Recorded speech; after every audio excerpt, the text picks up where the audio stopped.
Alors, pour cette partie du cours, je vous invite à aller dans le dossier 3 sélection recherche d'éléments et ouvrir le fichier participation élections européennes par région. Quand vous l'ouvrez, vous obtenez ce tableau-là, donc qui sont les inscriptions et le nombre de votes pour les élections européennes de 2019 et par région de France. Pour information, ces données sont réelles et ont été obtenues sur le site data.gouv.fr, dont je vous ai mis le lien. Donc pour votre information, data.gouv.fr, c'est le site du gouvernement qui met à disposition des données pour pouvoir les exploiter sous diverses formes. Donc ça peut être des analyses, ça peut être des services, etc. etc. Il faut savoir que c'est une mouvance un petit peu globale d'ouvrir ces données pour les institutions et pour les gouvernements. Donc vous avez la même chose pour Paris, vous avez la même chose pour la ville de New York, pour les États-Unis. Le gros avantage pour nous dans ce cours, c'est que ce sont des ressources qui sont des vraies données, donc c'est mieux que de travailler juste sur des tableaux de fausses données.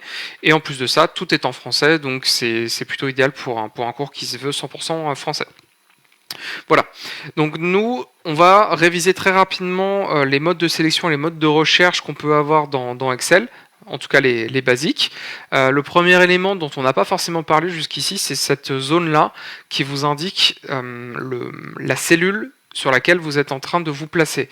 Donc là, typiquement, je suis sur la cellule B10, donc là ici, voilà, sans surprise, il va m'afficher B10. On peut également utiliser ce champ pour aller sélectionner des cellules. Donc là, typiquement, si je retape encore une fois B10, là, il va me sélectionner automatiquement cette valeur-là. Maintenant, imaginons qu'on veut isoler les libellés des régions et le nombre d'inscrits. Voilà, parce que les autres colonnes ne m'intéressent pas et je souhaite uniquement travailler sur cette partie-là. Donc la première option qu'on peut avoir, c'est d'aller tout simplement sélectionner les lignes et les colonnes qui m'intéressent, faire un CTRL-C, aller dans mon deuxième onglet, ici, et faire un CTRL-V, tout simplement. Donc là, j'obtiens bien mon tableau, je peux allonger un petit peu la colonne pour avoir les libellés en entier. La deuxième option, qui revient à peu près au même, c'est juste qu'on n'a pas du coup à aller tout en bas, parce que là la liste est relativement courte, mais on pourrait avoir une liste beaucoup plus longue et donc devoir aller scroller vers le bas pour aller sélectionner mes items.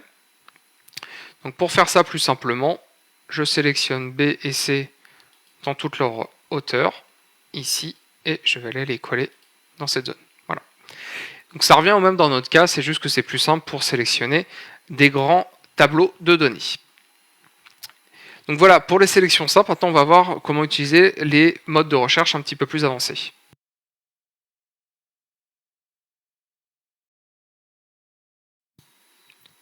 Dans cette partie, on va avoir un outil bien pratique qui est la fonction de recherche avancée, on va appeler ça comme ça, d'Excel. Donc pour l'afficher, on va faire tout simplement un CTRL F sur votre clavier et ça va ouvrir cette popule-là. Donc je vais l'afficher en mode normal. Et ici, en fait, on va pouvoir rechercher les valeurs qui sont susceptibles de nous intéresser. Donc par exemple, si je cherche à retrouver la ligne qui est contenue par Normandie, donc je vais taper ici tout simplement Normandie.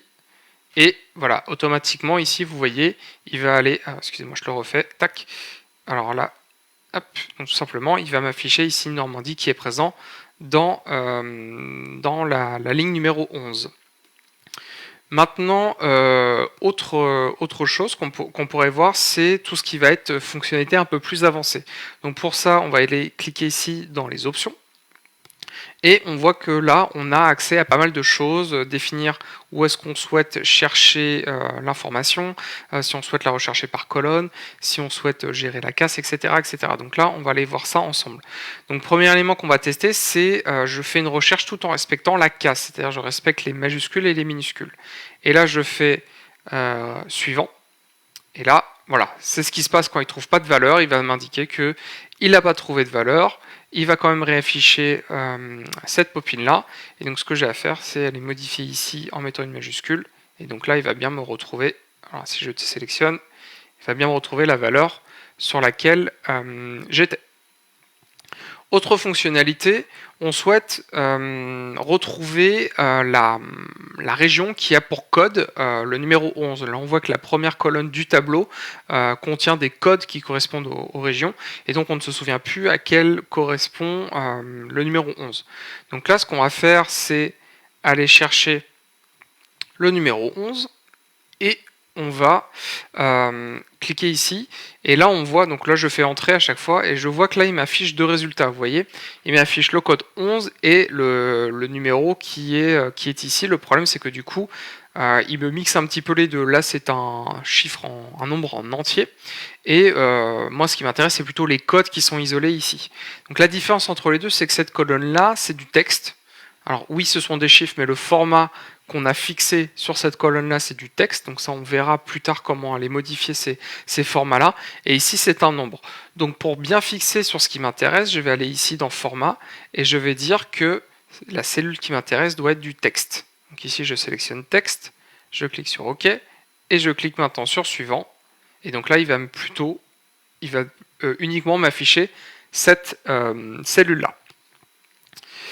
Autre fonctionnalité que je ne vous ai pas encore montré, c'est, et d'ailleurs on l'a sans même rentrer dans les options, c'est l'option rechercher tout. Donc ici, si je tape par exemple Loire et que je fais rechercher tout, alors excusez-moi, il y a quelque chose qui ne va pas, option, je vais revenir sur quelque chose de standard, je vais lui dire de ne pas forcément respecter la casse, et on va relancer la recherche, voilà, il y a plus de résultats.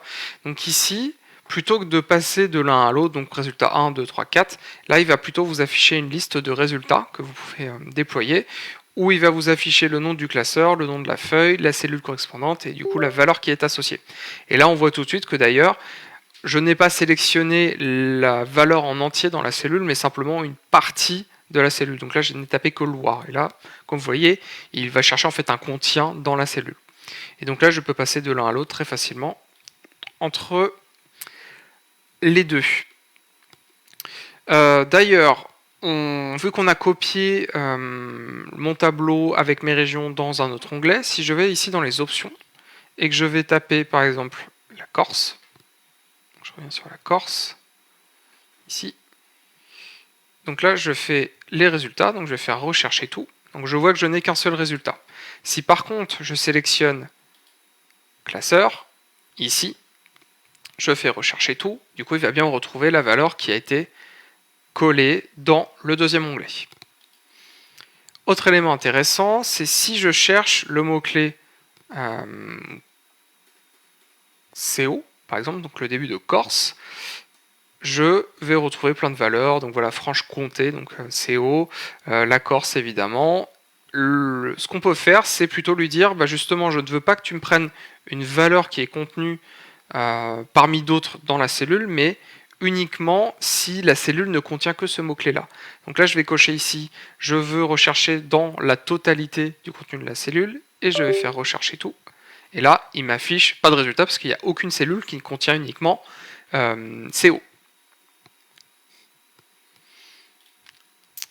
Vous avez également des possibilités de recherche de manière horizontale et verticale. Donc d'abord chercher par colonne et ensuite par ligne. Donc pour ça, on va aller un petit peu plus bas. Donc je vais fermer cet onglet-là. Je vais descendre un petit peu dans la feuille et je vais me retrouver sur ce tableau. Donc il est très simple, c'est juste pour vous montrer le principe. Donc je vais prendre cette valeur-là. Je vais relancer ma recherche. Donc pour rappel, CTRL F. Je vais dans l'onglet de recherche et je vais d'abord faire une recherche par colonne, ce qui est sélectionné ici. Et je vais cliquer sur suivant. Donc là, pas de surprise, il m'affiche la première valeur. D'ailleurs, ça je crois que je ne voulais pas préciser, mais par défaut, il va chercher les valeurs au plus haut dans le tableau et ensuite les suivantes. Donc là, je vais cliquer sur suivant. On voit qu'il est descendu. Donc là, il recherche bien par colonne. Vous voyez, il fait la première colonne, la deuxième colonne. Et d'ailleurs, je vais cliquer sur, encore une fois, suivant. Et du coup, il va m'afficher la deuxième colonne, puis la deuxième valeur. Si par contre, je fais une recherche par ligne, ici, je vais cliquer sur suivant. Et là, vous voyez bien qu'il a changé l'ordre de recherche. Dernier élément qu'on peut indiquer, c'est indiquer où on cherche l'information.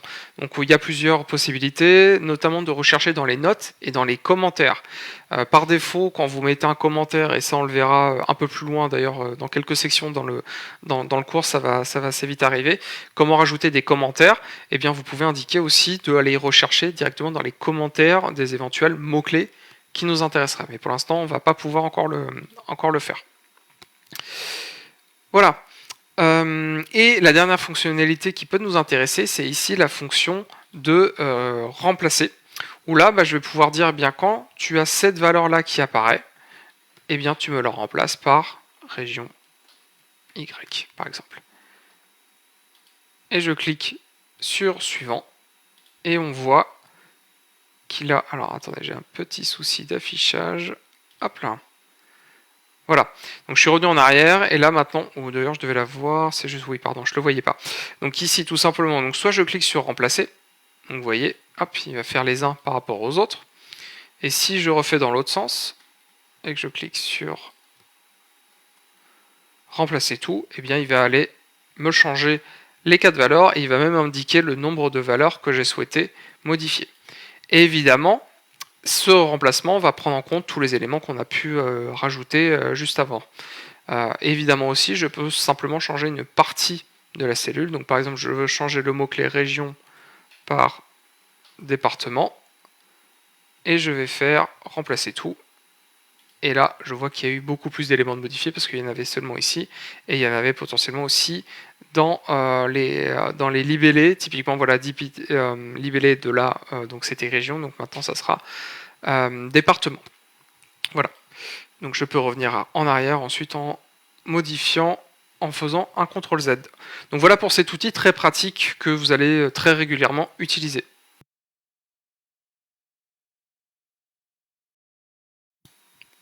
Alors pour ce premier gros atelier, je vous invite à ouvrir le fichier exercice participation élection européenne qui se trouve dans le même dossier que le fichier qu'on vient d'utiliser. Et quand vous allez l'ouvrir, donc vous allez trouver ce magnifique tableau donc qui est très similaire à ce qu'on vient de voir ensemble. Par contre, ce document, il a plein de problèmes. Il a plein de petites pétouilles qu'on va devoir aller corriger. Et pour ça, maintenant, vous avez plein d'outils pour pouvoir le faire. Donc, à droite, vous avez l'énoncé de ce que vous allez devoir réaliser. Donc, sur tout ce qui va être ce qu'on appelle le cleaning des données, donc le nettoyage.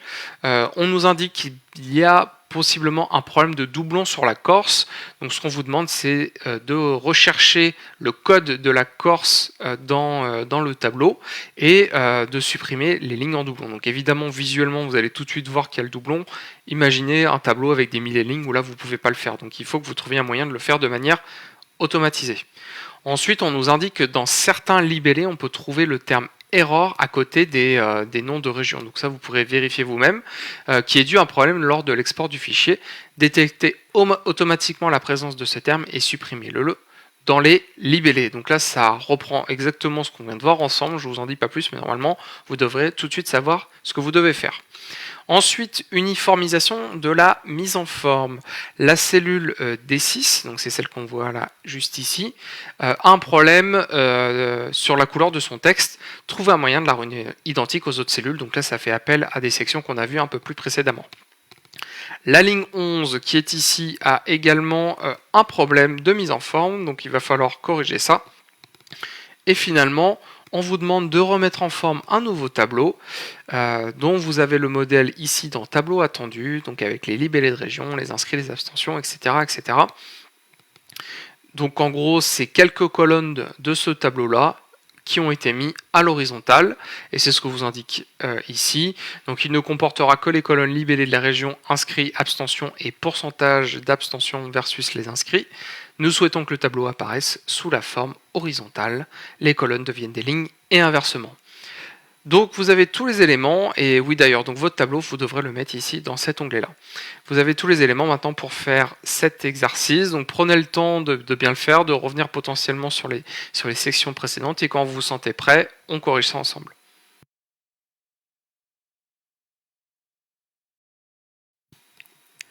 Ok, c'est parti. Donc pour le problème sur la Corse qui est en doublon, eh bien ce qu'il fallait faire, c'était une recherche qu'on active avec CTRL F, et ici on va rechercher 94.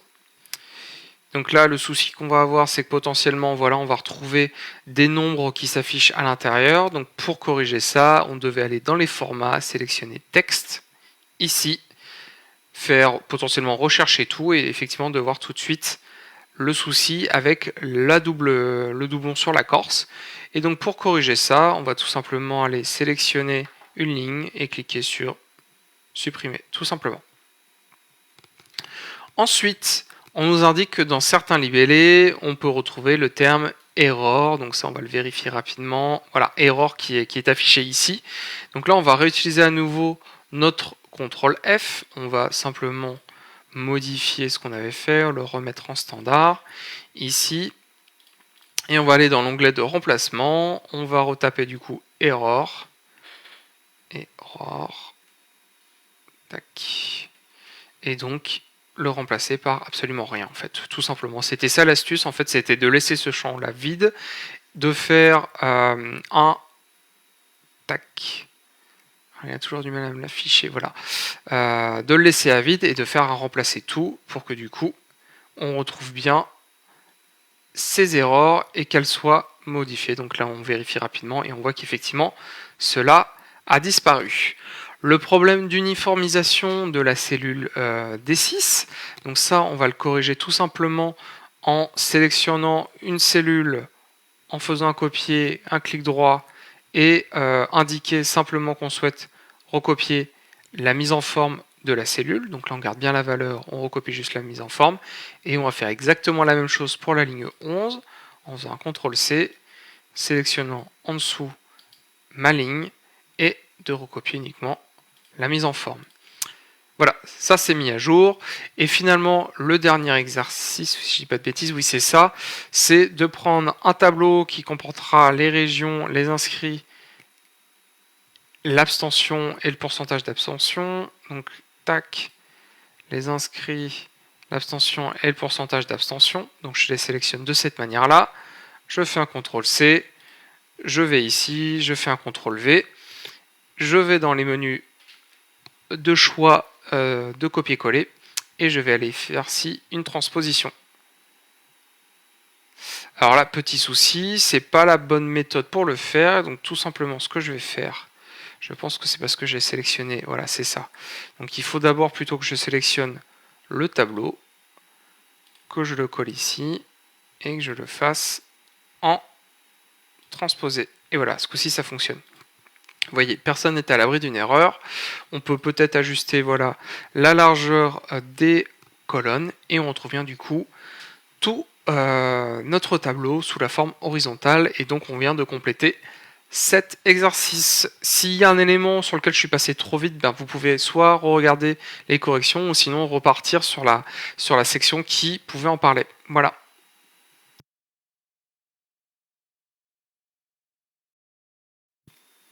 Vous l'aurez potentiellement remarqué, mais quand vous allez survoler une cellule, il peut s'afficher des formats, ce qu'on appelle des formats spécifiques qui ont été définis lors de la création de la cellule, ou en l'occurrence là, dans la création du tableau.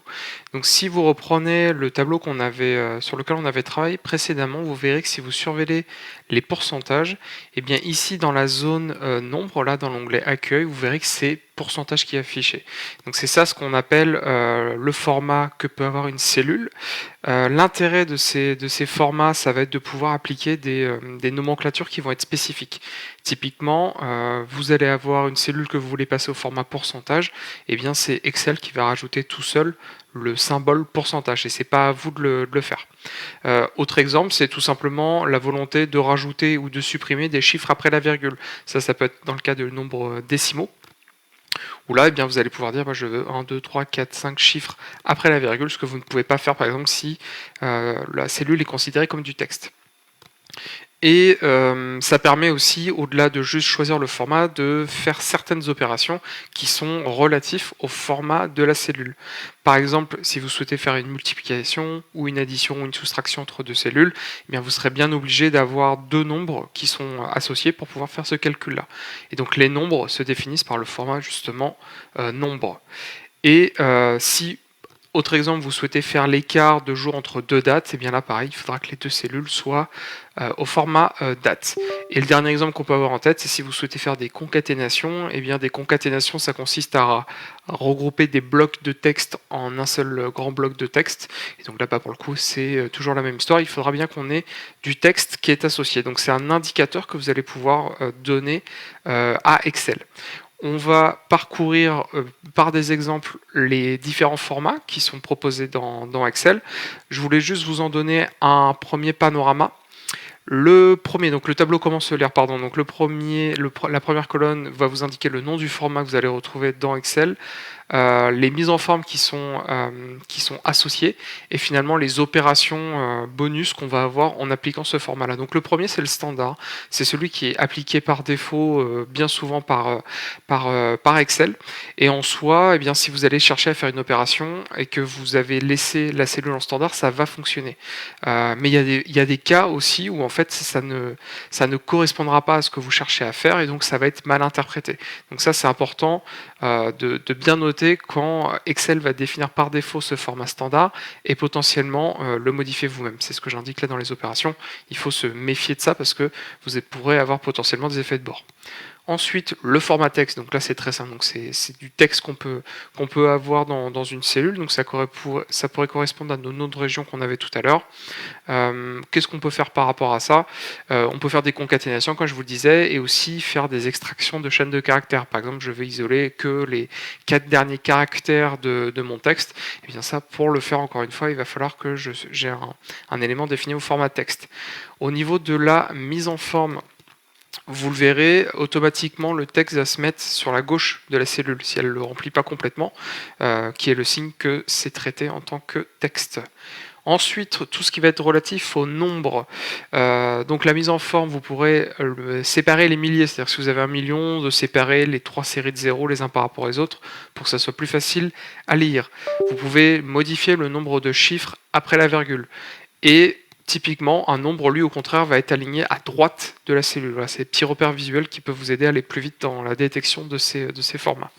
Vous pourrez, à partir de là, faire des calculs mathématiques et tout ce qui est calcul un peu plus complexe que simplement des additions ou des soustractions, faire des facteurs, faire des moyennes, faire des médianes, etc., etc. Le format pourcentage, on en a un petit peu parlé, donc c'est grosso modo les mêmes fonctionnalités que les nombres, c'est juste que là le format pourcentage va être ajouté automatiquement et la division par 100 va être aussi automatique, enfin la multiplication du coup, parce qu'en gros si vous mettez par exemple 0,15 et que vous passez ce format en pourcentage, et bien là il va vous afficher 15%, donc il a rajouté le pourcent, il a multiplié par 100. Donc vous ne mettez pas par exemple 15 et passez au format pourcentage, sinon il va vous afficher 1500.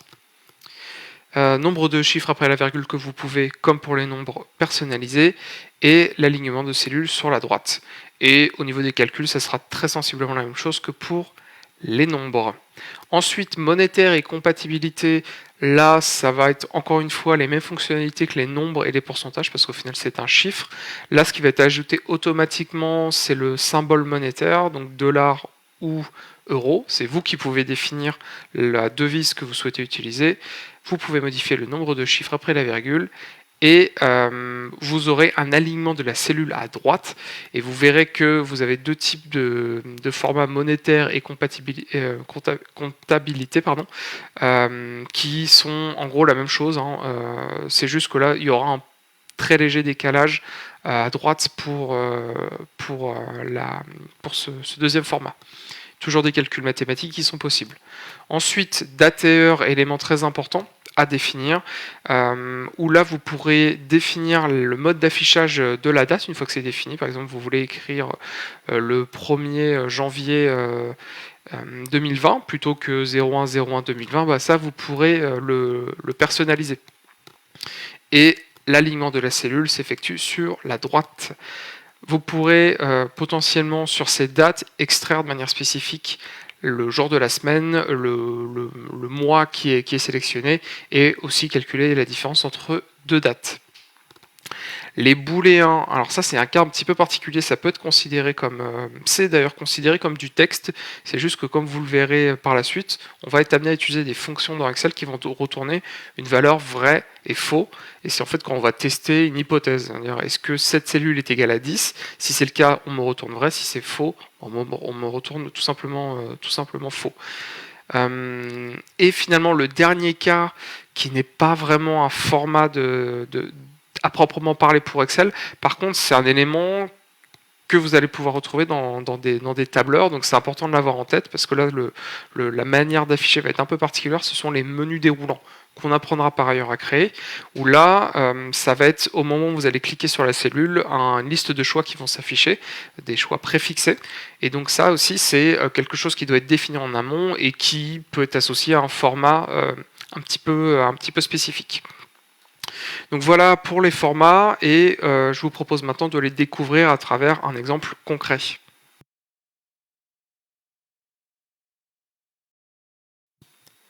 Dans les documents de cours, je vous invite à ouvrir dans le dossier étape 1 les fondamentaux, 4 les formats de cellules, le fichier vote élection européenne.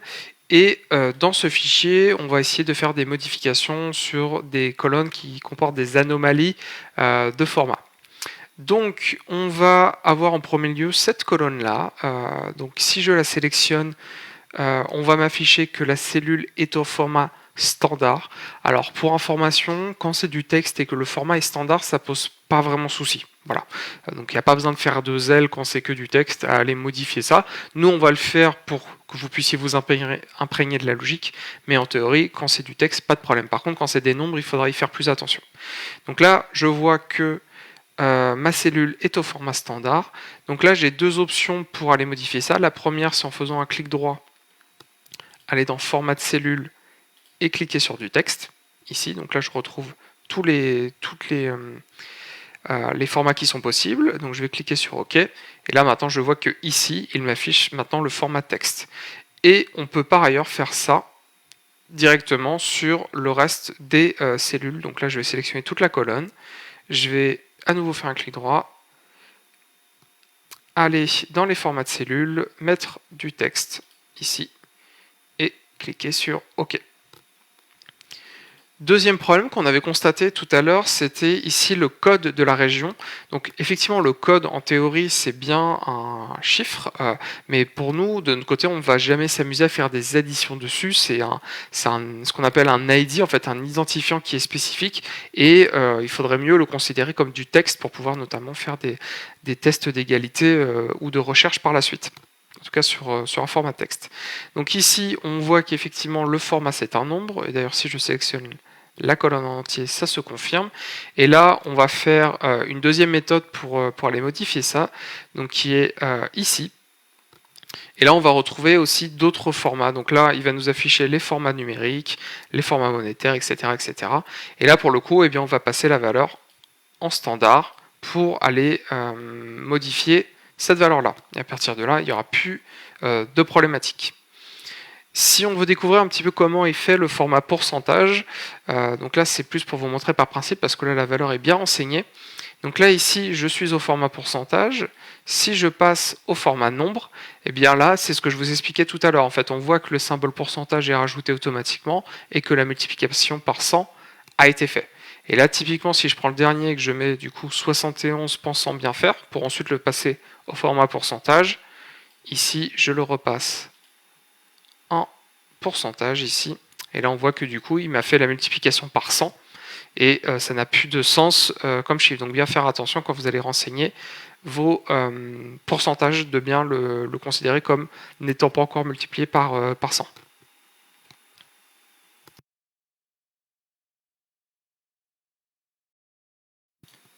Maintenant que nos formats sont définis, on va voir comment personnaliser l'affichage de ces formats, maintenant qu'on a accès à d'autres fonctionnalités. La première, ça va être sur ici là, le nombre de votants. Donc on va écarter un petit peu la cellule pour que on puisse avoir tout bien clair.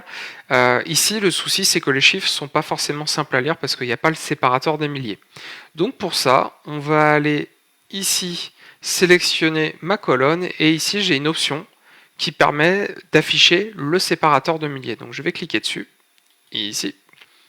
Et donc j'ai ce séparateur qui s'affiche. Par contre, je vois qu'il m'a automatiquement rajouté deux chiffres après la virgule. Et donc pour ça, j'ai ici ces deux options qui vont me permettre de changer automatiquement d'un cran le nombre de décimales qui est affiché. Donc si je clique ici, on enlève les décimales, et si je clique ici, on peut aller en rajouter. Autre méthode pour faire ça, je peux aller ici dans le format de cellule, Donc là, on voit que c'est un format personnalisé, donc je vais y revenir un petit peu plus tard. Mais ici, je peux tout à fait, d'un seul coup, dire je veux le séparateur de milliers ici, et je veux aucun chiffre après la virgule. Voilà. Ou on pourrait potentiellement le rajouter. Je vais cliquer sur annuler. Et là, c'est assez intéressant, comme je disais, parce qu'on vient de créer ce qu'on appelle un format personnalisé. Par défaut, le nombre va s'afficher sans les séparateurs de milliers. Et le fait qu'on l'ajoute, du coup, va créer un nouveau format dans Excel qui correspondra aux manipulations que vous avez faites. Donc si on continue dans la personnalisation, eh bien, on pourrait se rendre compte que le format personnalisé que vous êtes en train de créer est en train de s'agrémenter avec les nouveaux éléments que vous pourriez rajouter et donc sera enregistré.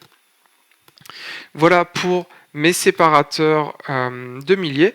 Et l'autre petite modification qu'on souhaiterait faire, c'est que en l'état, le taux d'abstention est un petit peu trop fin, donc on voudrait simplement aller retirer par exemple les deux chiffres après la virgule pour que ça s'affiche de manière un petit peu plus simple.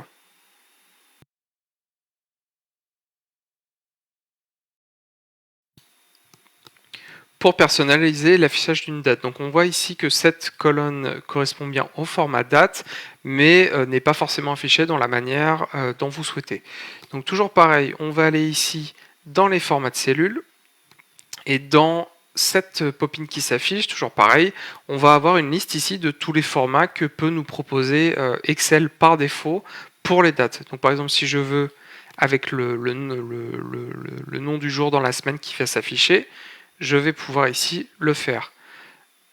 Je peux aussi faire une date à l'envers pour l'intégrer de manière plus simple, ou juste afficher du coup la date sans l'année avec tout simplement le jour dans le mois ainsi que le nom du mois. Donc ça, c'est libre à vous de choisir ce format de votre côté, mais en tous les cas, vous avez déjà un très grand choix qui est possible.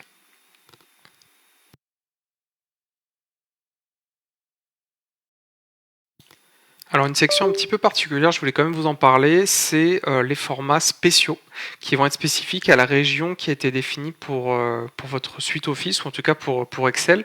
Donc là, typiquement, je suis dans les paramètres régionaux français, en tout cas de langue française, avec tout ce que ça peut impliquer au niveau des pays. Je pourrais évidemment le modifier, mais en tous les cas ici, c'est ce qui a été défini par défaut.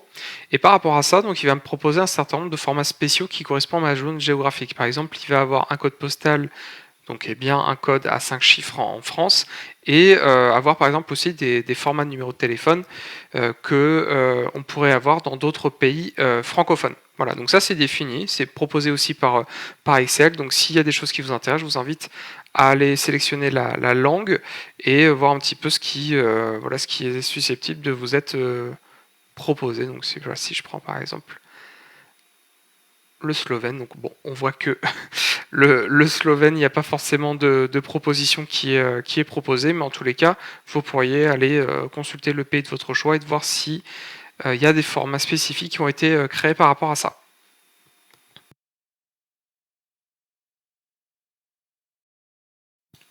Élément très important qu'il y a à avoir en tête, c'est que vous avez déjà un très grand choix dans les formats qui sont proposés par Excel, mais vous avez aussi la capacité de créer vos propres formats. Si je vous montre rapidement un exemple avec les dates, c'est aussi possible avec les autres types de formats. Je vais aller ici dans format de cellule et je vais me rendre du coup dans l'onglet personnalisé. Alors ne vous inquiétez pas sur ces écritures un petit peu barbares, on aura l'occasion d'en reparler un petit peu plus tard. Là on va faire une version pour l'instant light de ces éléments, et on voit qu'on a déjà plein de formats personnalisés qui nous sont proposés, mais de notre côté on va essayer plutôt de le faire de zéro. Donc là typiquement je vais ici dans ce champ et je vais par exemple afficher une date sous le format le numéro du mois et le numéro de l'année. Donc là, vous voyez, c'est quelque chose que je n'avais pas par défaut et que j'ai moi-même créé. Alors, comment savoir quelle est la nomenclature à utiliser, notamment pour personnaliser et créer quelque chose de custom sur ces dates. Donc pour ça, il faut simplement connaître en fait ces éléments-là. ou selon les lettres que vous allez utiliser. Donc si vous utilisez un M minuscule, 2M collé minuscule, 3M, 1D, etc., vous allez avoir des affichages qui vont être différents. Donc si on passe rapidement dessus, quand vous mettez un seul M en minuscule, ça affiche les mois de manière numérique, donc un chiffre entre 1 et 12. Le MM, ça va rajouter le 0 devant les chiffres de 1 à 9. MMM, là, ça va être l'abréviation du mois. Donc par exemple pour janvier, ça sera JAN, comme on peut le voir ici dans l'exemple. Et si on rajoute encore un M en minuscule, là, ça sera tout le mois qui va être écrit. Donc pour janvier, il sera écrit tout simplement janvier. Pour tout ce qui va être les jours, donc là, ça correspond à une nomenclature anglaise. Donc le D, c'est pour day.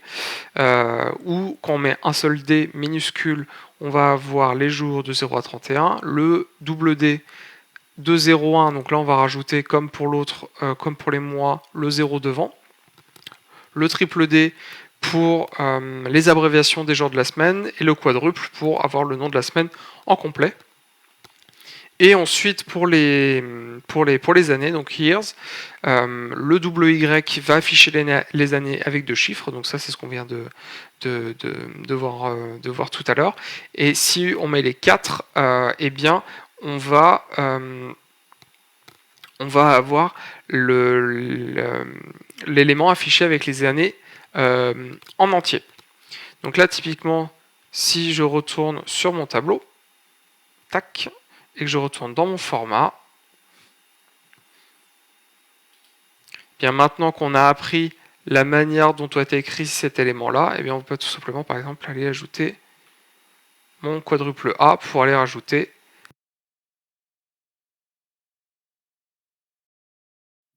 Alors maintenant à vous de jouer, je vous invite à ouvrir le fichier d'exercice qui était présent dans le même dossier et vous allez devoir faire un certain nombre de corrections sur le tableau qui s'affiche. Donc c'est les indications que vous avez sur la droite. Donc au niveau des mises à jour, donc mettre la colonne code du département en tant que texte, donc quelque chose à modifier par rapport à ça. Mettre un séparateur de milliers sur la colonne des inscrits et des abstentions. Mettre les colonnes pourcentage d'abstention et pourcentage de votants, donc qui sont ici, pourcentage d'abstention et de votants, au format pourcentage avec un seul chiffre après la virgule, et finalement mettre le format de la colonne date, de sorte qu'elle s'affiche de cette manière, donc dimanche 26 mai 2019. Donc là, il faudra bien reprendre le tableau que je vous ai donné tout à l'heure pour savoir comment afficher chaque élément de cet ad-là. Donc je vous laisse faire les différents exercices et on se retrouve tout de suite pour la correction.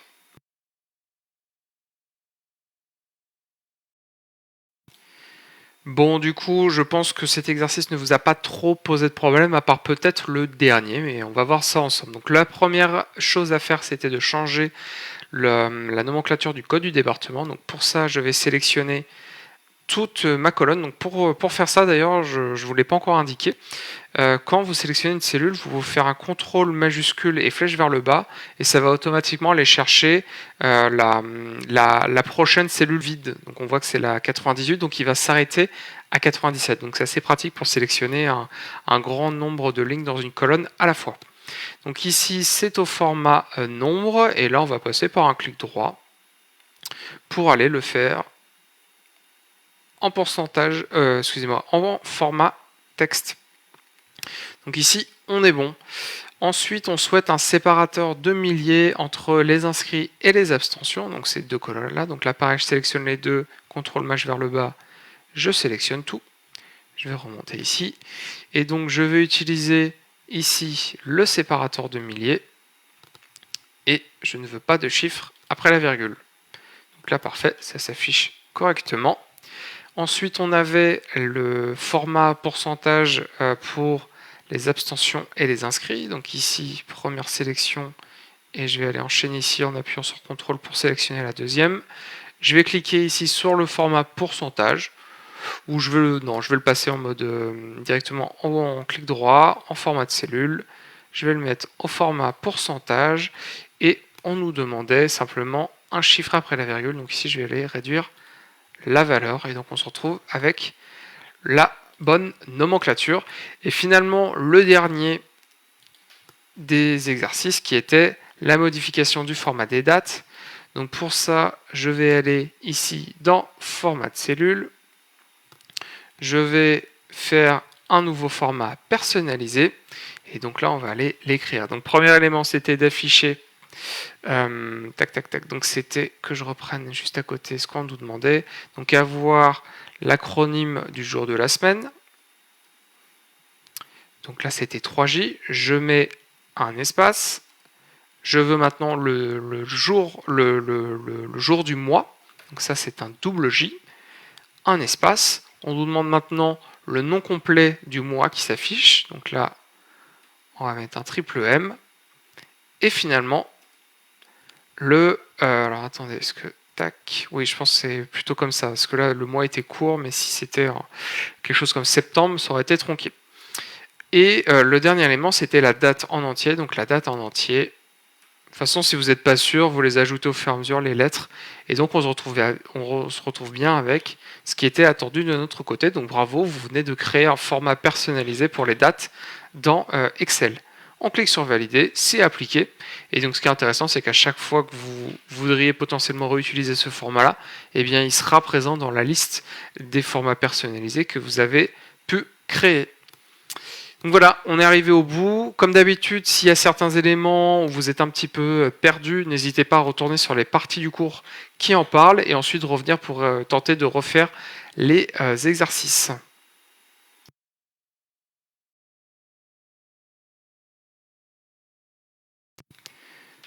Bon, on va effectuer ensemble nos premiers calculs dans Excel et pour ça on va réviser les différents caractères qui vont vous permettre d'effectuer ces calculs.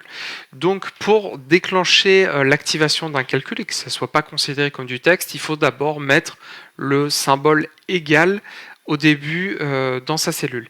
Et une fois que ça c'est fait, eh bien, vous allez avoir accès aux différents symboles de calcul et donc au résultat qui va s'afficher.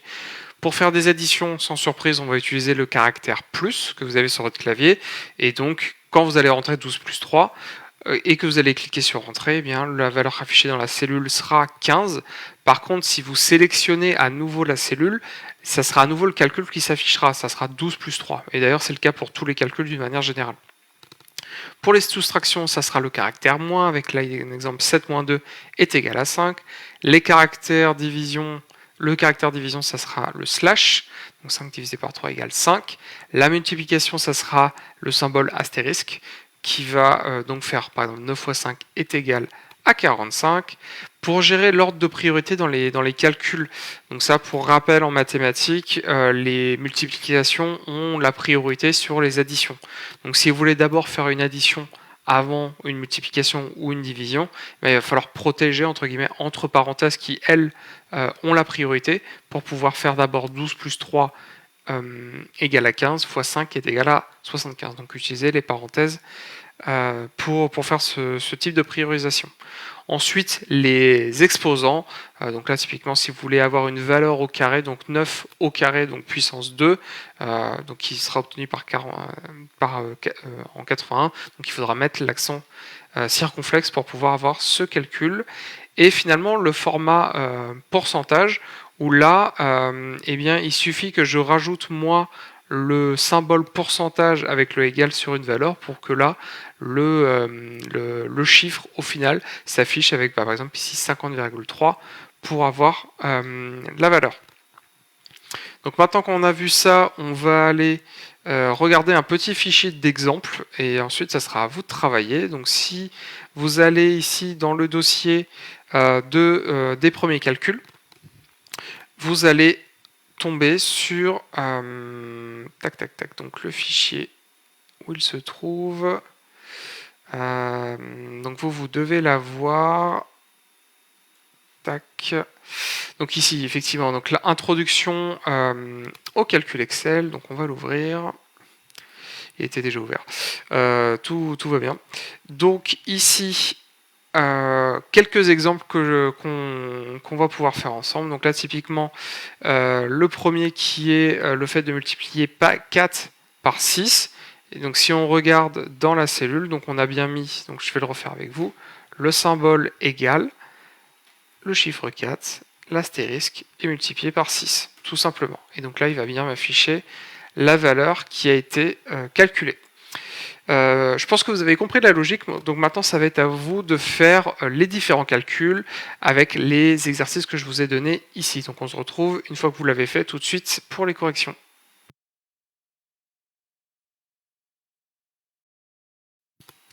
Ok, donc c'est parti pour les corrections. Donc pour le premier cas, nous allons faire donc égal 17 moins 9, ici. Donc ce qui va nous donner 8. Ensuite, le 4 divisé par 7, ici. Et on n'oublie pas le symbole égal pour faire le calcul. Voilà. Ensuite, alors là, des règles un peu plus spécifiques, enfin des calculs un petit peu plus compliqués. Donc 12 multiplié par 3. Donc 12 multiplié par 3 plus 9. Là, il n'y a pas spécialement de parenthèse à mettre parce qu'il n'y a pas de priorité particulière qui est à gérer. Ça se fait déjà dans le bon ordre. Voilà. Donc ici, par contre, je vais avoir un cas qui ne va pas fonctionner, où je vais devoir rajouter des parenthèses, parce qu'on me demande d'abord d'additionner 12 avec 3, et ensuite de multiplier le tout par 9. Donc pour ça, je vais faire égal, je vais ouvrir les parenthèses, 12 fois 3, on ferme les parenthèses, et on va, alors pas fois, pardon, plus 3, et on va le multiplier par 9. Et voilà notre calcul qui vient d'être réalisé. Et le dernier cas, un peu plus complexe, donc de faire 3 puissance 4 soustrait de 10 et le tout divisé par 2 additionné de 3. Donc déjà on va faire la première partie, donc je vais faire ici égal, on ouvre les parenthèses, on va faire le 3 qui est à la puissance 4, ici, sur lequel je vais soustraire 10, je ferme ma parenthèse, je peux enchaîner donc le tout divisé par 2, additionner de 3. Donc là j'ouvre ma parenthèse pour qu'on puisse prioriser l'addition. 2 plus 3. Et je ferme. Et voilà le calcul qui vient d'être réalisé. Et je pense que vous en doutez, mais il n'y a pas vraiment de limite sur la longueur d'un calcul que vous pouvez faire. Excel, comme on l'avait vu en introduction, c'est un outil puissant. Donc voilà, si vous avez besoin de faire des calculs plus complexes et plus longs, eh bien, vous pouvez tout à fait l'écrire dans la cellule. La seule contrainte que je peux voir par rapport à ça, c'est que c'est moins lisible que sur une feuille de papier. Donc quand vous avez des calculs un peu complexes à faire, n'hésitez pas potentiellement à d'abord l'écrire et ensuite l'ajouter dans Excel, parce qu'au moins vous aurez le modèle. Et ça sera peut-être plus simple de votre côté pour vous y retrouver.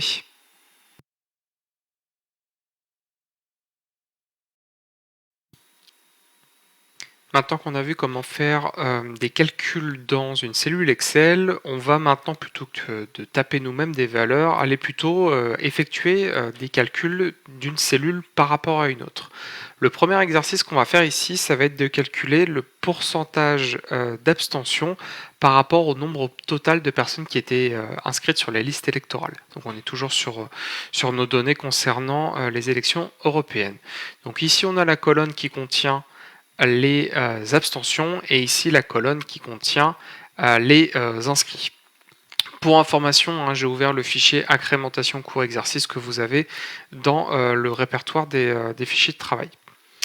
Donc pour faire ça, on va rentrer notre élément égal et on va faire une référence de cellule comme on avait pu le voir lors des sessions précédentes.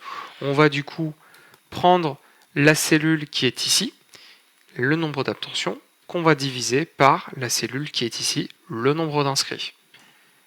Il me fait ce calcul-là. Alors c'est parce que moi j'ai déjà fait la manipulation, il me l'affiche comme ça, mais normalement de votre côté, il devrait plutôt vous afficher quelque chose comme ça. Ou voire même en standard, plutôt. Vous devrez plutôt l'avoir de cette manière-là. Donc justement, on va aller personnaliser ça en mettant le format pourcentage et en supprimant, c'est déjà le cas, le nombre de chiffres après la virgule. Et ce qu'on souhaiterait faire, c'est appliquer du coup ce calcul aux cellules de la colonne.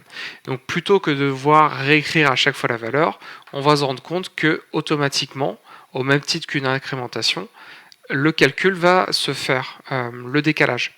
Donc là, typiquement, vous voyez, j'ai baissé mon chiffre d'une cellule en utilisant la croix noire qui s'affiche en bas à gauche d'une cellule pour l'étendre. Et donc là, il a bien switché sur la ligne 8 pour faire son calcul. Je vais continuer ce système-là pour aller tout en bas. Et donc là, maintenant, je vois que non seulement il a décalé à chaque fois les cellules pour faire le calcul, mais il a aussi bien appliqué le format pourcentage qui était présent sur la première cellule. Donc voilà, on est bon pour cette colonne-là. Pour les deux prochaines colonnes, je vais vous expliquer très rapidement ce qu'il faut faire, et ensuite je vous invite à mettre pause sur la vidéo, essayez de le faire vous-même, et une fois que vous êtes satisfait de ce que vous avez fait, d'aller relancer pour voir la suite. Donc là, ce qu'on nous demande ici, c'est le pourcentage de votants par rapport au nombre d'inscrits. Donc le nombre de votants, on l'a, et le nombre d'inscrits, on l'a ici. C'est très sensiblement la même chose que ce qu'on a fait tout à l'heure. Je vous laisse faire. Et le dernier calcul qu'on vous demande, c'est ici, là dans l'exercice, vérifier que la somme de votants avec les abstentions donne bien le nombre total d'inscrits dans la colonne pourcentage total. Donc en gros, est-ce que la somme des abstentionnistes et des votants est bien égale à la somme des inscrits? Donc pour ça, on va potentiellement pouvoir faire un calcul. Donc je vous laisse regarder ça. Donc mettez sur pause et essayez de le faire.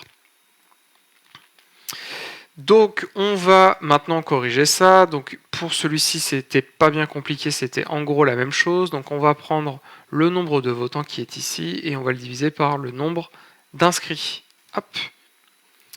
Là on voit que le format n'est pas bon, donc je vais le passer en format pourcentage et j'ai plus qu'à étendre tout en bas de ma cellule. Ensuite, pour vérifier que j'ai bien un nombre cohérent entre les votants et les abstentionnistes, par rapport au nombre d'inscrits, eh bien je vais tout simplement aller faire un calcul où je vais faire l'addition du nombre de votants avec les abstentionnistes, ici, que je vais diviser par mon nombre d'inscrits. Voilà. Il est déjà au format pourcentage, si ce n'est pas le cas de votre côté, faites-le. Et donc là, très facilement, on va pouvoir sur toute la colonne vérifier s'il n'y a pas une incohérence. Et là, on voit qu'il n'y a pas de souci, le calcul a bien été fait. Et même dans le cas du calcul un peu plus complexe, on voit que bien, le décalage, quand je vais allonger la colonne, se fait toujours bien.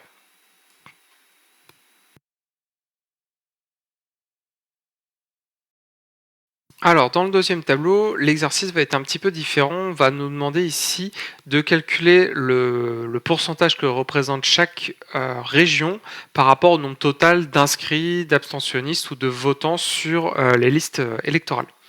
Donc pour ça, on va avoir quelques informations supplémentaires qui sont ici, donc où on nous donne le total d'inscrits, le total de votants et le total d'abstention.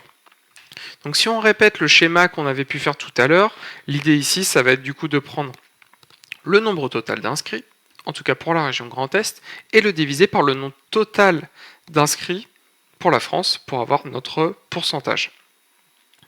Je clique sur Entrée, je change le format, et je me retrouve avec 8%. Très bien. Et donc je cherche à allonger mon calcul pour pouvoir l'appliquer un petit peu partout. Donc là, je vais le faire, et tac. Et là, on voit qu'on nous remonte énormément d'erreurs. Donc là, le problème de division par 0, et ensuite le fait que, alors on verra les erreurs par la suite, mais en tous les cas, que là, il y a un problème de valeur pour faire le calcul. Donc typiquement, c'est pas des chiffres. Donc là, on voit qu'on a un souci. Donc on va essayer de regarder un peu plus dans le détail. Donc là, ici, tout va bien, c'est celui qu'on a fait ensemble. Donc il va bien prendre le nombre total d'inscrits sur Grand Est et le diviser par ce chiffre-là. Donc ici, on est OK. Et maintenant, quand je vais sur la colonne suivante, par contre sur la ligne suivante, eh bien je vois que là, il a tout décalé. Donc il a décalé à chaque fois la région, donc ça on est bon, c'est ce qu'on veut. Par contre, il a aussi décalé par rapport au nombre total d'inscrits. Donc là, on a un petit souci, c'est-à-dire qu'on veut qu'à chaque fois qu'on incrémente, qu'on va allonger la cellule, il va bien prendre la nouvelle région, mais par contre, que ce chiffre-là reste fixe. Donc pour ça, on va introduire une nouvelle notion dans les calculs qui vont être les dollars qui vont venir verrouiller une cellule. Donc là, typiquement, ici, ce qui nous intéresse, c'est que celle-ci reste mobile, par contre que celle-ci ne bouge pas. Et pour ça, on va simplement rajouter le signe $, donc à la fois pour la colonne et à la fois pour la ligne. On verra que potentiellement on ne peut bloquer que la colonne ou que la ligne, mais dans notre cas on va faire les deux. Je vais cliquer sur Entrée, et à partir de là, le $, en fait va servir d'élément qui va verrouiller la sélection de la cellule.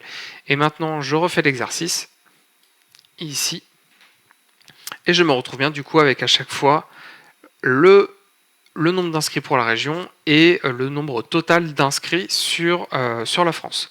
Donc bien pensé, ça c'est une erreur qui est très courante, hein, même moi ça m'arrive d'oublier de mettre les $, donc tout de suite avoir ce réflexe de vérification de est-ce que j'ai bien verrouillé les cellules qui avaient besoin d'être verrouillées. Ce que je vous invite à faire, c'est encore une fois de mettre pause pour essayer de faire tout seul le nombre total d'abstentions. Donc c'est le pourcentage de la région par rapport au nombre total d'abstentions. Donc c'est sensiblement la même chose que pour les inscrits. Donc je vous laisse essayer de le faire vous-même pour remplir cette colonne et on se retrouve tout de suite pour la correction.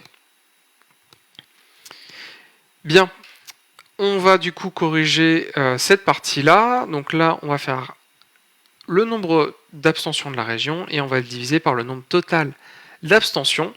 Et ensuite, on va aller verrouiller avec nos fameux $, ici et ici, la sélection du total. On va changer le format et maintenant on n'a plus qu'à allonger pour avoir tout le calcul. Donc là, parfait, on est bon pour cette partie-là.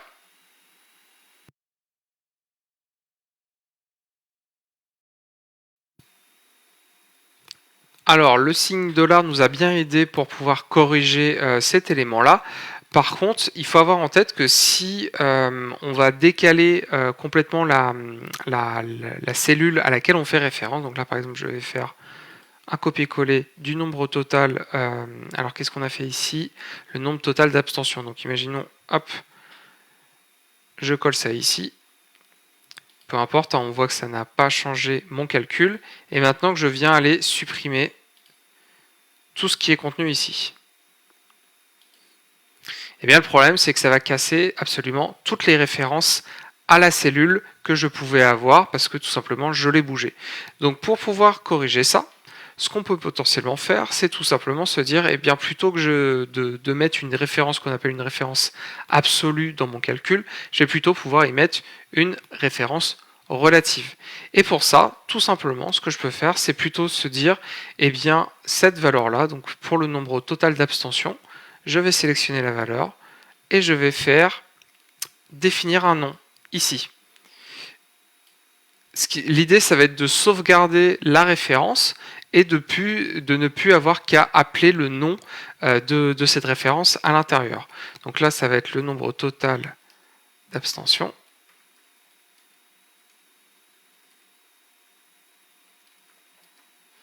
Et on peut potentiellement mettre un commentaire. Et ici. Alors oui, attention, il ne faut pas d'espace ou pas de caractère spécial dans le nom. Voilà. Et donc là, ce qu'on peut voir, c'est ici, si j'allonge un petit peu, c'est que maintenant, quand je vais aller sur cette cellule-là, maintenant, elle s'appelle Total Abstention. Donc maintenant, c'est un nom que je vais pouvoir réutiliser ailleurs. Et donc là, typiquement, si je retourne ici, ce que je peux faire, plutôt que de mettre ma référence en dur, je peux tout à fait plutôt dire, je veux le total abstention. Et là, on voit en fait que maintenant, il me le propose même dans le modèle. Et il m'affiche aussi la description qui est ici. Ce qui fait que maintenant, je vais plutôt avoir ce calcul-là. Voilà. Qui permet aussi d'être plus explicite. Hein. Si vous faites plein de références, au moins vous savez de quoi vous parlez ici. Et puis besoin de mettre $, parce que la référence, elle est fixe. Et donc là, j'ai bien mon élément qui s'est updaté avec le nom total abstention. Si vous avez fait une erreur dans la référence de votre nom de cellule et que vous souhaitez les modifier, donc pour ça on va se rendre dans l'onglet des formules et on va avoir accès ici au gestionnaire de noms. Vous pouvez aussi potentiellement, là je l'ai fait avec un clic droit, mais définir un nouveau nom par rapport à ce que vous sélectionnez. Donc je vais ici dans le gestionnaire de noms, je vois bien mon total abstention avec la valeur qui est associée, la référence et là où le nom est le nom est disponible. Donc est-ce que c'est pour tout le classeur ou est-ce que c'est que pour cet onglet? Et si on voit qu'on s'est trompé ou qu'au final on n'en a plus besoin de ce nom, et bien soit on peut le supprimer, soit aller le modifier et donc là redéfinir nos différentes valeurs. Et à partir de là, ça sera beaucoup moins source d'erreur par la suite, parce que vu que vous aurez fait une référence relative, ça sera moins problématique pour aller modifier la tête que peut avoir votre tableau. Donc, je vais juste supprimer ici ce doublon que j'avais créé, effacer tout ici. Et ce que je vais vous demander maintenant, c'est de faire exactement le même exercice. Donc pareil, vous mettez sur pause et vous essayez de le faire pour les votants, donc c'est-à-dire comparer le nombre ici de votants par région par rapport au nombre total de votants. Donc je vous laisse faire et on se retrouve tout de suite pour la correction. Alors pour cela, on va suivre le même schéma qu'on avait vu pour les abstentionnistes, donc à savoir, je vais sélectionner ici le nombre total de votants, on va faire l'autre méthode pour le définir, à savoir ici, et de définir un nom. Je vais indiquer le nombre total de votants, donc voilà, ça va se faire automatiquement. Je clique sur valider. Hop, donc je vais vérifier juste que je ne m'étais pas trompé juste avant. Donc j'ai défini un nom pour mon nombre total de votants. Si je vais dans le gestionnaire, je vois que maintenant j'en ai 2, que je peux modifier, supprimer, etc. Et maintenant je n'ai plus qu'à faire ce nombre de votants divisé par... Alors je ne me souviens même plus du nom que j'avais mis. Alors hop, on va juste revérifier. Alors est-ce qu'il me l'a gardé? Voilà, total votant, tout simplement. Ici, donc on y revient, divisé par total votant. On clique sur Entrée, on le met au bon format.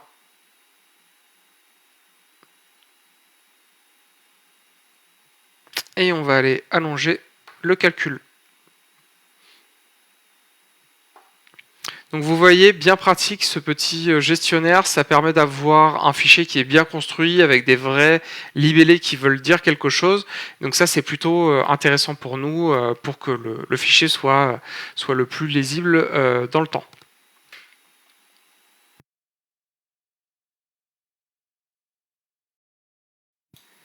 Ok, maintenant on va aborder un sujet qui est très important dans Excel, qui vont être les fonctions, donc des manières d'automatiser certains calculs de plusieurs étapes en une seule, et des fonctions, il y en a énormément dans Excel, donc il est important que vous puissiez comprendre ce que c'est et quel est son usage concret dans un tableur. Pour vous expliquer un petit peu la théorie autour de la fonction, même si je suis sûr que vous avez déjà utilisé des fonctions, par exemple la fonction somme ou la fonction moyenne dans Excel, il faut juste comprendre en fait ce que ça fait, parce que les fonctions c'est quelque chose d'un peu plus large, ça existe un petit peu dans tous les langages de programmation. Si on fait très simple, quand on fait un gâteau, qu'est-ce qu'on fait? Au départ, on a des ingrédients qui vont nous servir pour la recette. On va utiliser une recette de pâtisserie pour finalement obtenir un gâteau. Donc je pense que jusqu'ici, vous me suivez à peu près. Et bien en fait, les fonctions, c'est exactement ce schéma-là. On a ce qu'on appelle des valeurs d'entrée, donc on va fournir des éléments à la fonction. La fonction, c'est ce qui va permettre de transformer les ingrédients en gâteau, donc les valeurs d'entrée en valeurs de sortie.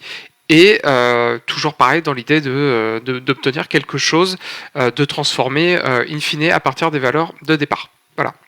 Donc c'est pas plus compliqué que ça, et essayez de garder toujours un petit peu cette image en tête pour celle-ci.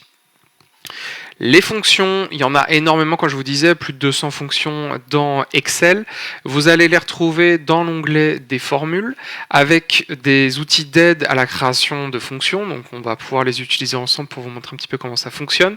Et après, donc ces 200 fonctions sont classées par thématique, on va dire. Donc les récentes, c'est celles que vous avez dernièrement utilisées. Financière, ça va être tout ce qui touche effectivement à la gestion de données financières, des fonctions logiques, des fonctions qui vont porter uniquement sur les types de texte. C'est là où c'est important de bien typer ces colonnes et ces cellules au bon format pour pouvoir utiliser ce type de fonction-là. Les DATR, référence et recherche, donc c'est là où on va trouver notre fameuse recherche V, tout ce qui est mathématique, et après toutes les autres un peu plus à part, qu'on aura potentiellement l'occasion d'un petit peu consulter aussi. Donc voilà, quand vous cherchez une fonction, c'est par ici qu'il faut démarrer votre recherche. Exemple très simple, on va avoir un tableau avec des notes à un examen, et on souhaiterait faire une moyenne de des notes des différents élèves. Donc pour ça, on va tout simplement appeler une fonction qui existe dans Excel qui s'appelle moyenne, et cette fonction, en fait, on va lui donner en valeur d'entrée ce tableau, en fait, on va lui donner 12, 15 et 10, et lui, qu'est-ce qu'il va faire, et vous, qu'est-ce que vous n'avez pas à faire directement à la main, c'est de faire cette division-là avec le total des notes divisé par le nombre d'étudiants. Et donc ça nous donne un résultat de sortie qui est égal à 12. Voilà, maintenant qu'on a bien vu la théorie, on va pouvoir explorer ça dans Excel.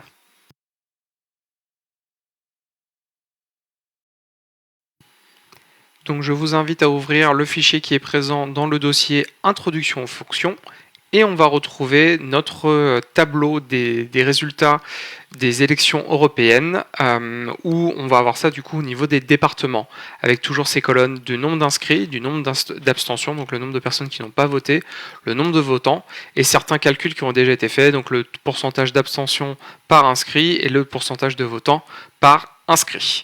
Et on a quelques colonnes vides et quelques lignes vides en dessous du tableau, et donc notre travail va être de les compléter. Donc, pour revenir un petit peu aux fonctions, donc là je me situe dans l'onglet qui correspond à mes différentes formules, et je vais donc pouvoir parcourir un petit peu ces éléments. Donc si je regarde les récents, je vais les retrouver ici, tout ce qui va être données financières, comme je vous disais, donc une liste relativement longue.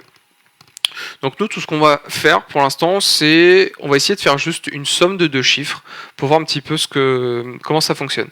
Donc je vais faire insérer une fonction ici. J'ai un panneau qui s'ouvre avec absolument toutes les fonctions.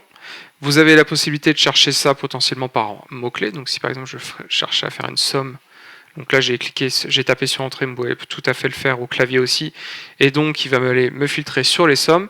Je peux aussi aller ici retrouver mes différentes catégories qu'on avait pour isoler celles qui correspondent à une certaine thématique. Voilà. Donc moi je retourne sur celle qui m'intéresse, donc à savoir la somme, et quand je la sélectionne, vous verrez que vous avez une petite définition qui est en dessous, qui vous permet de comprendre ce que ça fait. Donc là par exemple je calcule la somme des nombres dans une plage de cellules, où je vois que je dois mettre un nombre 1, point virgule, un nombre 2, point virgule, etc., etc. Et si vous ne comprenez pas avec cette définition comment fonctionne cette fonction, vous pouvez ici cliquer sur l'aide, et ça ouvrira directement la documentation Microsoft qui expliquera dans les moindres détails l'usage de la fonction. Donc ici, je vais sélectionner la fonction somme. Donc je vois que là, il y a eu déjà une complétion qui a été faite directement par Excel, mais nous, on va partir de 0. Et de 0 ici. Et on va simplement dire que je souhaite, allez, on va faire le nombre d'inscrits que j'additionne à mon nombre d'abstentionnistes, ici. Et à partir de là, vous voyez que mon calcul se fait automatiquement. Et donc, je me retrouve avec cette formule-ci, comme vous voyez. Donc là, j'ai fait la somme, donc égale somme, donc toujours le égal là pour libérer la cellule, somme, ouverture des parenthèses, les deux cellules qui m'intéressent, donc ces deux-là, et fermeture de la parenthèse. Voilà. Et donc à chaque fois, vous voyez que en surbrillance, là, ici, en souligné, toujours pas, en mise en gras, excusez-moi, en mise en gras, vous allez avoir ce que vous êtes en train de sélectionner, vous voyez, nombre 1, nombre 2, donc ce qui vous permet de vous aider à vous y retrouver. Voilà. Et quand vous connaissez déjà vos fonctions, vous n'êtes pas du tout obligé d'utiliser ce module-là. Hein. Typiquement, ici, je peux directement aller faire la somme, ici, de mon nombre d'inscrits. Et plutôt que de devoir faire cette manipulation-là, qui va être très très longue, parce qu'il y a beaucoup de départements, ici, on va plutôt sélectionner directement une plage de cellules. J'enlève tout ça, et je vais aller chercher ici toute ma colonne. Hop. À partir de 2, parce que j'ai mon en-tête de colonne, je ferme ma parenthèse, j'enregistre, et là on est bon. Vous voyez? Donc là il a bien fait la somme de toutes ces valeurs-là, et si je remonte ici dans le tableau, on voit là au niveau de la sélection qu'il m'a bien pris toute la colonne. Ce qui est intéressant aussi avec les fonctions, ça va être comme ce qu'on avait pu voir tout à l'heure, vu que là on va potentiellement slicer ici le calcul sur la droite, on va avoir automatiquement le décalage avec la fonction qui va aller sélectionner les bons éléments. Donc vraiment plutôt pratique pour aller plus vite et donc étendre les calculs qu'on souhaite réaliser sur plusieurs colonnes. Voilà. Donc, vous voyez ici exactement la même chose. Donc ça c'était un type de fonction numérique. Et comme vous l'avez vu ici, il y en a plein d'autres. L'idée, c'est pas du tout de vous les montrer dans l'ensemble. Il y aura une section qui est dédiée aux fonctions. Là, c'est juste pour vous expliquer le principe parce qu'on en aura besoin un petit peu plus tard dans le cours avant qu'on fasse tout le chapitre sur les fonctions. Et donc pour ça, je voulais quand même vous montrer un autre type de fonction qu'on appelle des fonctions logiques. Pour vous expliquer l'objectif, on a ici le nombre d'abstentionnistes, en tout cas le taux, excusez-moi, d'abstentionnistes, ici par département. Ce qu'on voudrait avoir, c'est la capacité en fait d'avoir une colonne qui nous dit est-ce que ce pourcentage d'abstention est supérieur ou inférieur à 50%. Voilà. Est-ce que, tu vois, vous voyez typiquement celui-ci, au-dessus de 50%, et il serait dans le cas où c'est au-dessus. Donc pour ça, on va faire appel à une fonction logique qui s'appelle si, ici, et je vais pouvoir en fait définir le test que je souhaite faire. Donc c'est ici test logique, et je vais lui indiquer la valeur de sortie que je souhaite avoir si la condition se confirme ou si la condition se retrouve fausse. Donc ici, je vais sélectionner mon nombre d'inscrits, excusez-moi, mon taux d'abstention. Je vais définir ma règle, donc on va dire supérieur à 0,5. Ici, valeur, si c'est vrai, eh bien, c'est au-dessus.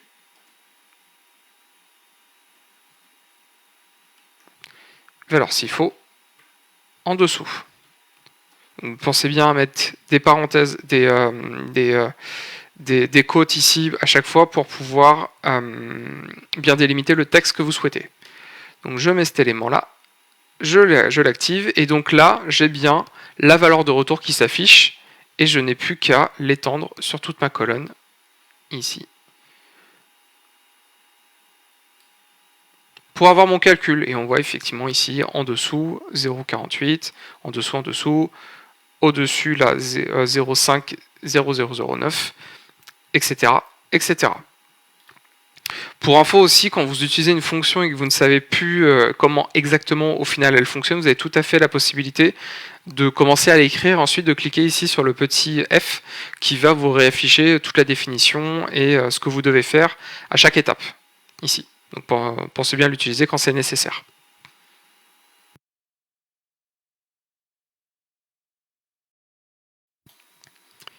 Ok, dans cette partie, on va essayer de voir comment utiliser plusieurs fonctions au sein d'une même cellule. Oui, c'est tout à fait possible et ça fonctionne très bien. Pour faire ça, on va faire un cas un peu particulier. On souhaite calculer une moyenne, mais sans passer par la fonction moyenne d'Excel. On ne fait pas confiance à cette moyenne, on voudrait bien vérifier que ça fonctionne correctement, et donc on souhaiterait la recalculer nous-mêmes. Pour rappel, qu'est-ce qu'une moyenne? C'est le nombre total des valeurs divisé par le nombre total de valeurs qui existent dans le jeu de données. Donc pour ça, on va tout simplement déjà calculer le nombre, la somme des valeurs. Donc ici, je vais aller sélectionner ma colonne. Tac. Donc d'ailleurs, si je fais entrer, on voit que j'ai bien la même valeur qu'au-dessus. Et je vais aller la diviser par le nombre total de valeurs. Donc pour ça, je vais utiliser une fonction qui s'appelle NB. Et NB, qu'est-ce qu'elle fait? Elle détermine le nombre de cellules d'une plage, donc de ma sélection, qui contient des nombres. Donc là, dans notre cas, c'est exactement ce dont on a besoin. Vous noterez d'ailleurs que dans les présentations qui sont ici, les fonctions ont des majuscules. C'est pas du tout obligatoire, ça fonctionne tout à fait, même en minuscules. Hop. Et ici, je vais prendre exactement la même plage, la resélectionner, pour qu'il puisse me calculer le nombre de départements, tout simplement. Et donc là, je me retrouve avec la moyenne que j'ai calculée moi-même, avec la somme des valeurs divisée par le nombre de valeurs différentes. Et toujours dans l'idée, on va pouvoir étendre facilement ici les calculs pour avoir à chaque fois la moyenne calculée.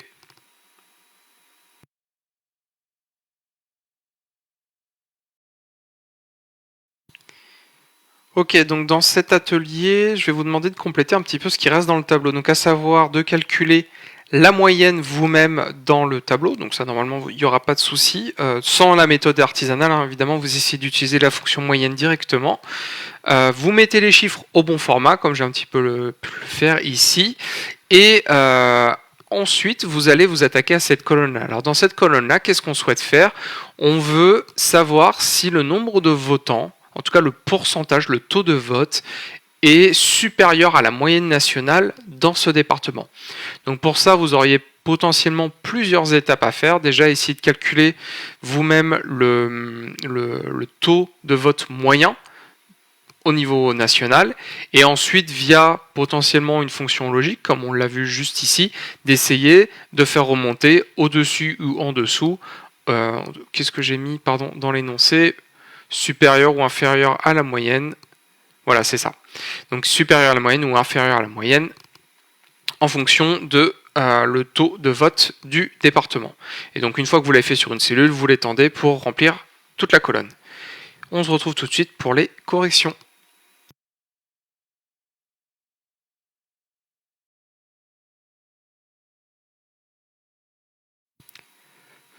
Alors en première partie, pour calculer la moyenne, je pense que vous n'avez pas eu spécialement de difficultés par rapport à ça. Donc on va tout simplement ici taper moyenne.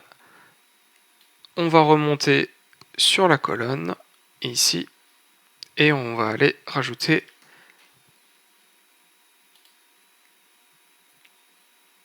la parenthèse, et on va mettre ça au bon format. Donc à savoir, on va retirer les chiffres après la virgule, enlever, encore une fois, j'aurais dû le faire après, ici, et après aller étendre notre calcul sur la droite, tout simplement. Et d'ailleurs, on voit que notre méthode artisanale fonctionne très bien, et pour éviter les confusions, du coup, on va aller supprimer la colonne. C'est plus clair comme ça. Voilà. Deuxième étape, ça va être de calculer, pour pouvoir faire cette colonne-là, le taux de vote moyen en France. Donc pour ça, ça tombe très bien parce qu'on a déjà fait nos calculs ici avec le nombre d'inscrits et le nombre de votants. Donc je vais aller ici calculer ma moyenne. Donc je vais faire le nombre de votants divisé par le nombre d'inscrits. Et je me retrouve avec 0,52. On va calmer un peu le jeu sur la longueur, voilà, on va le laisser comme ça. Et pour que le tableau soit bien complet, on va pouvoir faire la même chose ici, avec le pourcentage d'abstention divisé par le pourcentage d'inscrits. Même si ce n'était pas forcément nécessaire par rapport à l'énoncé, au moins tout le tableau sera complet. Ok, donc maintenant on va ici, on va le faire en bas, comme ça on a le tableau juste à côté, avec les valeurs. Donc ici on va utiliser une fonction logique, on va dire est-ce que le pourcentage de votants ici est supérieur à la moyenne nationale, qui d'ailleurs qui n'est pas ici, j'aurais dû la mettre sous la colonne d'en dessous, au pire je corrigerai ça après. Donc est-ce que c'est au-dessus? Si sa valeur, si vrai, donc c'est supérieur moyenne, hop, bien penser à mettre les côtes ici, et ensuite inférieur à la moyenne. Hop.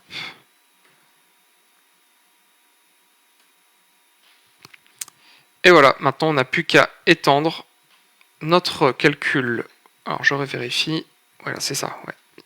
Ici, et je pourrais pouvoir remonter pour l'appliquer. Alors, je fais l'erreur, je vous en avais parlé, du coup, attention à un élément. Ici, on ne souhaite pas que ça bouge, parce que du coup, dès qu'on va remonter, la moyenne nationale, elle va toujours être en cellule H98, donc il faudra bien penser à verrouiller avec des dollars la valeur pour pouvoir ensuite tranquillement aller là, remonter sur toute la colonne, ici. Et voilà, on se retrouve avec nos différentes valeurs, on peut un peu étendre la cellule, et donc ça fonctionne bien.